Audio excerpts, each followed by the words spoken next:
are continuing our Judged sermon series. Last week, Kotz delved into judging others, and today we're shifting our focus to judging ourselves. And we all do it. Like, our brains are wired to judge ourselves. And I have to say, this sermon is heavily influenced, relied upon, I stole from my favorite professor, Ray Anderson from Fuller. He wrote a book called The Gospel According to Judas. And one of Jordan Tamura's sermons, I think it was Your Feelings Matter. But she said in one of her sermons that we should give our judge a name to try and kind of like, our inner judge is so critical, but we should try and give it a name to kind of create space and more objectivity. So don't judge me, but my judge's name is Judy. I wasn't that creative. But Judge Judy says to me things like, "You're so stupid," or "You're not good at this," and "Why are you doing this?" And our inner judges like Judy, they work to protect us. That they're keeping us from a perceived threat that we may be feeling, whether we're conscious of it or not. That they're keeping us from shame, and they're helping us to keep hidden those things that we want to keep hidden. But just like Kotz said last week, our judgments about others, we don't have the full story. Our inner judge does not tell us the complete story. We're missing parts of the story. And so take Judas Iscariot, for example.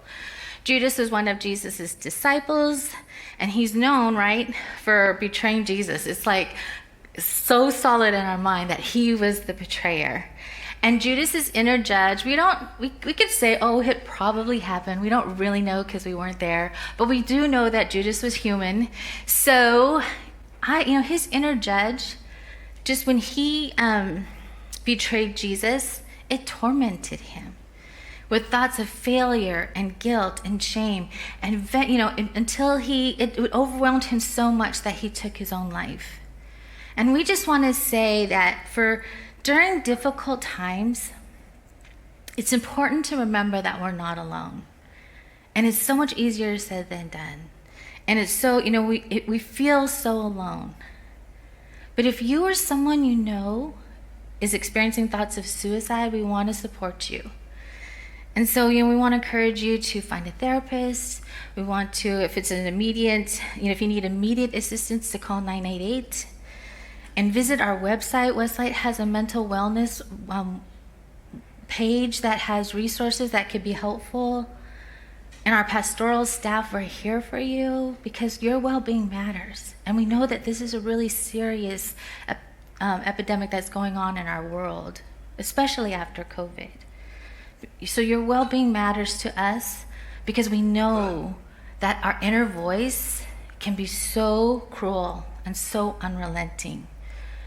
And we can only imagine the things that were going on in Judas's mind as he kissed Jesus as his sign of betrayal, as Jesus was arrested and taken away by the chief priests and the soldiers. That he knew as he was walking away with the mob that Jesus was probably going to go and face his death. And Judas's inner judge, he may have said words like, "You screwed up," right? That you thought this was going to help Jesus, but he's going to die because of you. Or you're a failure. The disciples, they will be better off without you. But whatever Judas's self-judgments were, Judas's inner judge left out crucial details, just as our judges often do. Perhaps Judas's inner judge omitted the compassion that Jesus showed him. When Jesus started his ministry, right, he went and he prayed to his Father all night, and then he called the disciples. And Judas Iscariot was called by God. God chose Judas to be one of his disciples. And I think when God chooses us, right, it's just like how he's sang in the song, he says, "You're good. And you're good because I have declared you righteous. I have declared you good." Judas shared life with Jesus for 3 years, and he worked together, right? They shared life together. They told stories. They ate together. Judas okay, I'm going to judge myself because I'm mixing them, but I hope you know who I'm talking about. Okay, but Judas learned from Jesus, right? They ministered together. They healed the sick together. They helped the poor. And I think when that happened, that for 3 years, Judas experienced Jesus' compassion and grace firsthand. And I think that Jesus was saying, man, Judas, as we serve together, as we share life together, you are wanted and loved, and you don't have to earn my love. We're doing these things, but you don't have to earn my love. Jesus believed Judas was good with money and responsible, because when people gave to the ministry, Judas was the treasurer and in charge of collecting the money and keeping track of the money. And John tells us in his gospel that Judas also was known for taking some of the money for his own purposes. But I think, what does that tell us? That Jesus says you're loved and valued for being you. At the Last Supper, Jesus demonstrated the lengths that he would go to when he said, okay, I'm going to take on the role of a servant as a symbol of what he was going to do for the world. And he washed the disciples' feet. And he washed everybody's feet. He washed Judas's feet too. He wasn't like, okay, John, I want to wash your feet because you're my favorite. And Peter, oh no, you want me to wash your whole body? No, I'm just going to wash your feet. And then, with Judas, oh gosh, I guess I got to do it. No. I feel like maybe Jesus had even more compassion for Judas and was praying for him. And he was saying, no, you belong. You belong. Judas's inner judge's voice may have been super loud, hearing only the words betrayer as Jesus told his disciples that there was going to be someone who would betray him. In John 13:18, he says, I'm not referring to all of you. I know those I have chosen, but this is to fill the passage of Scripture. He who shared my bread has turned against me. I'm telling you now before it happens, so that when it happens, you will believe I am who I am. Very truly, I tell you, whoever accepts anyone I send, accepts me. And whoever accepts me, accepts the one who sent me. But after he said this, Jesus was troubled in spirit and testified, oh, very truly, I tell you, one of you is going to betray me. And can't you just hear it? Judas had already gone to the chief priests and already taken the 30 pieces of silver, and that word betrayer would just sound so loud maybe to him. His disciples stared at one another at a loss as to which of them he meant. And one of them, the disciple whom Jesus loved, was reclining next to him. And so Simon Peter motioned, he's like, ask him which one he wants. Who's he talking about? And leaning back, Jesus asked him, Lord, who is it? And Jesus answered, it is the one whom I will give this piece of bread when I have dipped it in the dish. And then dipping the piece of bread, he gave it to Judas, the son of Simon Iscariot. And as soon as Judas took the bread, Satan entered into him. So Jesus told him, what you are about to do, do quickly. But no one at the meal understood why Jesus said this to him. Since Judas had charge of the money, some thought Jesus was telling him to buy what he needed for the festival or give something to the poor. But as soon as Judas had taken the bread, he went out, and it was night. You see, Jesus didn't say this to shame Judas.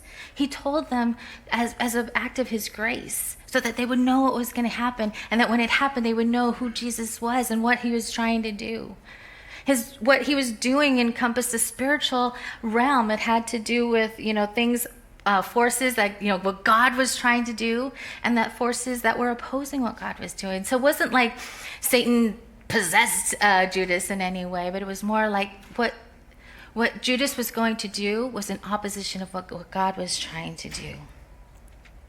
And the act of giving someone bread is kind of like if you guys watch Korean dramas, and the mom gives the piece of food and puts it on the other person's rice. It's kind of like that. It's a sign of love and special friendship. And I think, maybe God, Jesus was like, he had to fulfill the prophecy, but maybe he did it to help Judas remember, like, we have a special friendship. I love you. When Jesus did that, maybe he was saying, man, it doesn't matter if you're good or bad. Like, I love all of you. Your presence, Judas, your presence matters. And Judas wasn't in the room later when Jesus told the disciples that all of them were going to betray him. In Matthew 26, it says, "This very night you will all fall away on account of me, for it is written, I will strike the shepherd, and the sheep of the flock will be scattered." Judas wasn't the only one who betrayed Jesus that night. All of the disciples betrayed Jesus. But doesn't Judge Judy tell you, you're the only one who did this? Judas's inner judge left out crucial details, just as ours often do. And it's a reminder that our self-judgments are incomplete narratives, clouded by shame and guilt, limited perspective, but there's hope. And as I said, I am heavily borrowing from my favorite professor's book, The Gospel According to Jesus. I've asked Nathan and Mitchell to come and forward, and what he does in the book is you guys can come, Ray wrote kind of like a dialogue between Judas and Jesus and what he speculates they could have talked about after they died. And so I asked them to read it. Mitchell's going to stand where I am, and Mitchell is Jesus, and Nathan playing Jesus. Thank you for the clarification, because sometimes we get confused. And Nathan's going to play the role of Judas. Leave me alone, Jesus. I betrayed you. I'm responsible for your death. I went to the chief priests and told them you were innocent, and I gave them the money back. I'm sorry, but sorry isn't enough. Being sorry doesn't change anything. You were right, Judas. There are things that do not change, though I'm not the cause of your pain and suffering. Yes, that's true. I brought this on myself and on you. I broke your trust in me. I got you killed. You do torment me. You will probably tell me that you still love me. Don't you see how your love is a cruel reminder that I'm a failure? Leave me alone. Your love punishes me and makes me what I did worse. Judas, you love me, and it's your love for me that is causing your pain. What? You're not making any sense. If I loved you, I would not have betrayed you. Betrayal is not an act of love. Judas, betrayal is the sin of love against love. Unlike other sins, betrayal uses love to destroy what is loved. This is why betrayal does not end a relationship, why you cannot put an end to our relationship by yourself. Betrayal is not the end of love. You hate yourself because you love me. You betrayed me because you love me. I know that you love me, but why are you telling me that I love you? What you're saying makes no sense. The way I see it, my betrayal is a single, final, and fatal act. You didn't do anything to deserve what I did to you. Judas, your betrayal did not lead to my death. I came to do the will of my Father. I chose to lay down my life because of my love for you and all of humanity. You can't take my decision away from me. I have good news. You are a child of God. You were chosen. Your act of betrayal cannot cancel my act of choosing you. My love for you is not based on your actions. My love for you is based on my actions.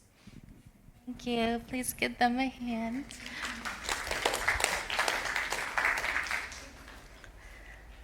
I love that last line, that Jesus' love is not based on our actions, but on his. Jesus died on the cross to take our sin away, but also to take the shame that comes along with our sin. He offers love and grace, not judgment and criticism. Jesus offers us the complete story. And our self-judgments, they don't define us. They're not the whole story. So when we hear the inner judges hand down their verdicts, when I hear Judge Judy say, "You're not good enough," man, we are invited to embrace that full narrative. That I love what Debbie said this morning, that is just the starting point. What our judges say to us is just the starting point. And we can take those verdicts and wrap them around in God's grace and his kindness. So what do? This takes courage. It's not going to be easy. It takes practice. It requires taking small steps over time. But rather than trying to shut the inner judge down and tell it to shut up and go away, we can embrace it and pay attention to our self-judgments, those words that we hear. Be mindful of them. 2, we can be curious about them. Be thankful for them. It's okay, thank you. You're trying to protect me, but what are you protecting me from? What am I trying to hide? And then 3, we can invite others into the story, into the process, because we can't see it. We can't see the whole picture by ourselves. We need others. And so we can invite the Holy Spirit and trusted friends, therapists, spiritual directors, pastors, coaches, all of them into the process to help us see the big picture, to help us see the whole story, to help us see it because we can't see it, to help us see it objectively. We need others to help us because we can't see it. We can't see the story objectively. And so we're going to spend about 10 minutes in the time of reflection and worship. I think Jesus is inviting us to do these things, pay attention to our self-judgment, and to be curious about it, and to invite others. And so I'm going to ask the worship team to come forward. They're going to play a couple of songs. And I'm going to ask Pastor Stan and Pastor Tim and Elaine and Debbie and Lynn to go to the back. They're going to be our prayer team for today. And so for the next few minutes, I wish we could turn off the lights, but I know I'm not a jinx, but something always happens when I speak. And so this beautiful moment of when we were going to sit in the dark and reflect and be with Jesus, we're sitting in the light. We're continuing John's theory, the light and the dark contrast that he has. And we're going to sit in the light. And you could either, you have 3 or more options. You can either sit and sing, as we normally do, as we finish our service. You can reflect on your own self-judgment. And if you need a guide, we have those questions for you that you can answer. Or if you're like, man, my mind is already going, I know what I want to do, you can turn it over and journal. Journaling is so good to help us explore our self-judgment.